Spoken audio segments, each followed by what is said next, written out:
Hey folks, I'm Tom Vasel. Jason Levine. Now, do you know what? I don't smoke. Do you smoke? No. Oh, okay, that's good. But you might think we would, right? Because in Andromeda here, which is a classic game we're taking a look at today, the game comes with what looks, this really looks like an ashtray. It's officially nicknamed. It's called a planet ring in the rules, but no one thinks of it this way. Everyone thinks of it as the cosmic ashtray. Yeah, but it actually is played in the game like this. Andromeda is I don't know if I'd call it classic, but it's an older game from Alan Moon. Maybe you haven't heard of it before? Let's take a look at it.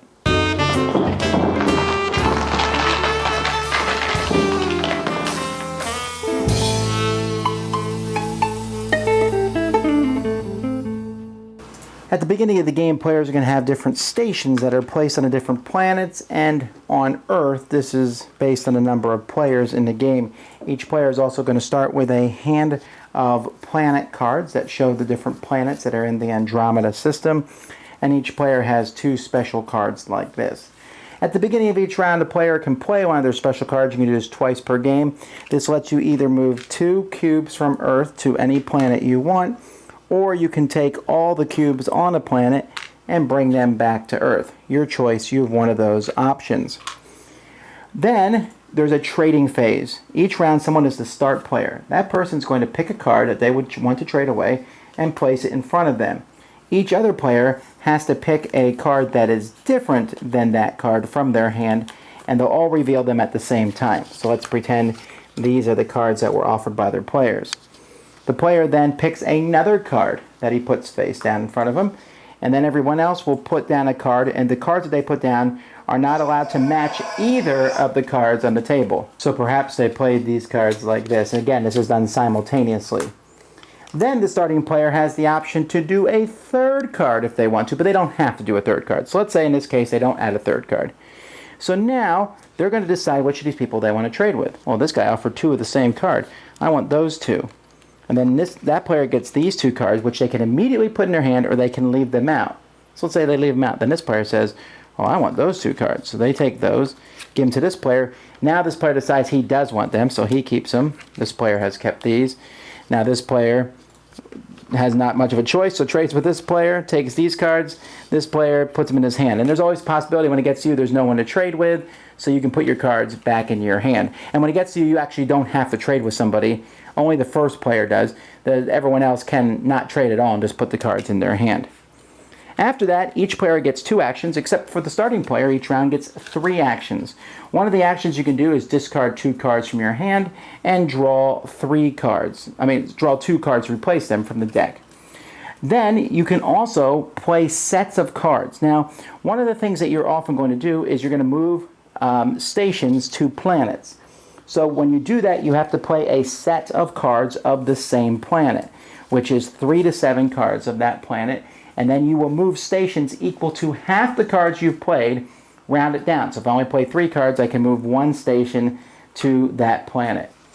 And that's one of the things that you can do. So you're going to want to play sets of cards to move things to planets. Now at the top of the board, you'll see that I have some bonus cards here. Whenever you play 4, 5, 6, or 7 of the same planet card, you can take one of these cards that matches the number that you've played.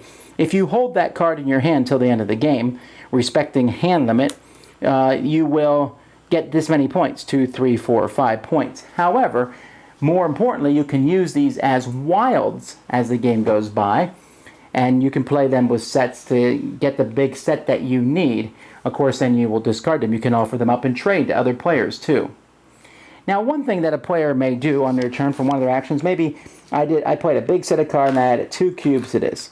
I can decide to establish an economic center on a planet where I have some cubes. When it happens, you're going to take the cosmic ring. You're going to put it on the planet. You're going to shuffle all the cubes up inside. You put your thumb, there's a little doorway here. You put your thumb over that doorway, and then you slowly start backing it up and revealing cubes. Now here I revealed one of my cubes. I'm purple, so I establish this on that planet, and I'm done. But let's say that there already was a purple cube on the planet, and I'm doing it again. And this time I'm the blue player. So I pull back, purple, red, purple.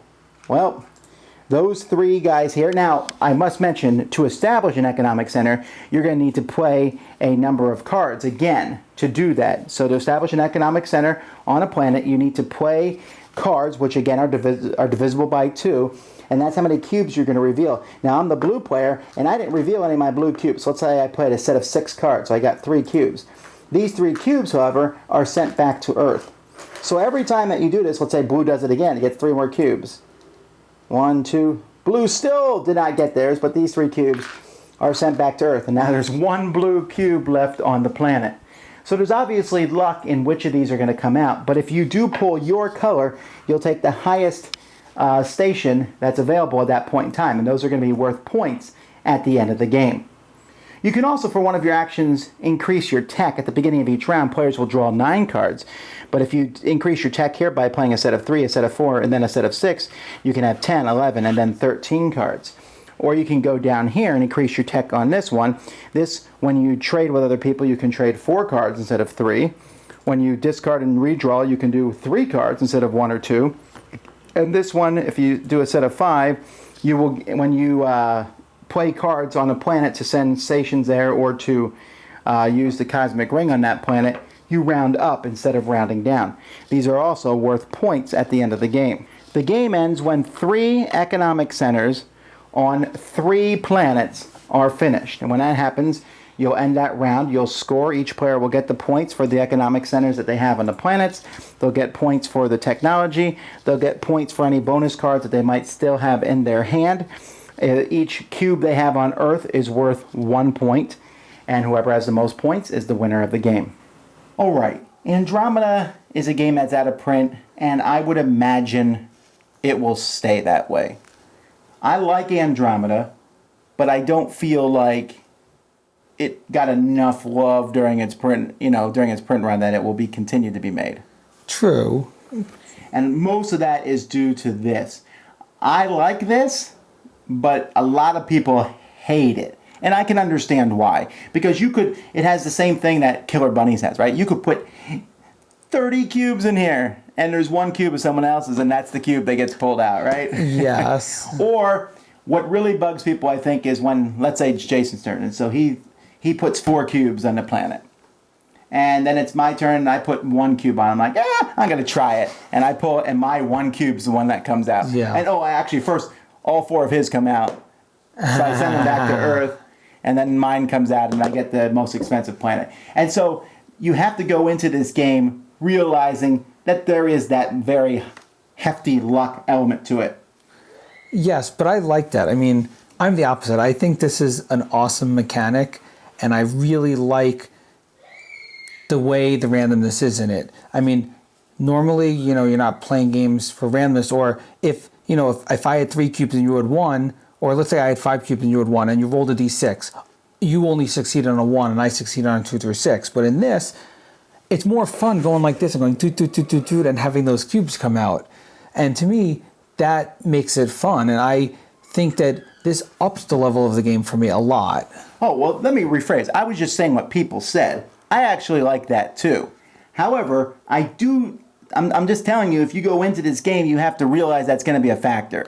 This isn't a heavy strategy game. It really isn't. It looks like one, but you're going to have luck in drawing the cards and getting the sets you want. Yes. You're going to have luck in what comes out of here. Now, this game did introduce a interesting trading phase where you put the cards down and you trade with other people. Yes. That has been mimicked in other games throughout the year, not too often. And if there's one thing I dislike about the game, it might be that part of the game takes a little long, and sometimes it's like, I'm putting these cards down, and I'm trading, and I don't really feel like trading or want to trade. There's nothing out there I really want, but whatever, I'm just doing this phase because I have to. I'm just like, come on, let me get to this part. Yes, that's how I feel about it too. I mean, I like the board play. I like the cubes coming out of there. But the trading is important, and there's tech levels. There's tech levels where you want to tech up to get It's kind of funny. This game technology. has a tech tree in it to some degree. Yeah, I mean, this has a lot going on for... I consider it a light Euro, obviously, because when you're going like this and going like this, that's light. That's not a heavy game. Oh, I'm not arguing with you there.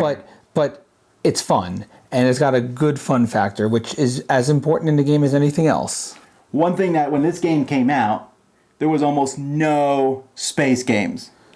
when this came out, there was almost no space games because they just did not sell well as Euro games. And again, this kind of proved that because this did not sell well. Yeah. But at the time, I was like, oh, space. And then you're like, oh, I'm collecting sets. And you have to kind of like readjust your mindset. The whole space thing is kind of there. You know, it's not that strong. Well, you're on planets and you're trying to inhabit the moons of the planets, and it's got a space theme to it. I mean, not really, but it's the mechanic. I think the mechanics work. I think the mechanics work well. The trading works well. The set collecting works well. Everything works well in this game, and it's a very well done, very good game. It plays up to 5 players, 3 to 5. I like it best actually with 5 because the trading phase is much more interesting with that. However, the luck also goes up with 5 because the chance of your cubes coming out. It's possible. I've seen people have games where just nothing worked out for them.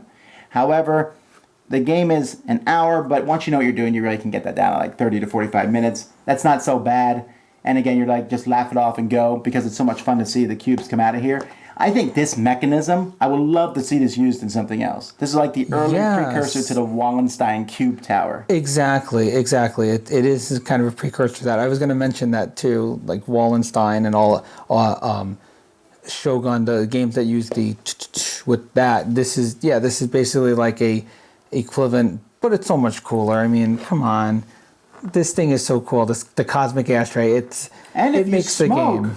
The game has a dual use. Yes, it does. I guess. Anyhow, what's your awesomeness rating on this one? My awesomeness rating on this is 7. Yeah, I'm probably maybe a 6 for me, but I will say that this game is out of print, so if you come across it at a convention or a library somewhere, it's certainly worth coming down to play because it gives a unique experience that still really hasn't been duplicated.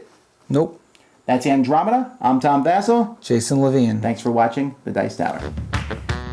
Thanks so much for watching the Dice Tower videos. Find more great videos and reviews, as well as our top-rated audio podcast at Dicetower.com. You can also find other great shows at Dicetowernetwork.com. I'm Eric Summerer, and you've been watching The Dice Tower.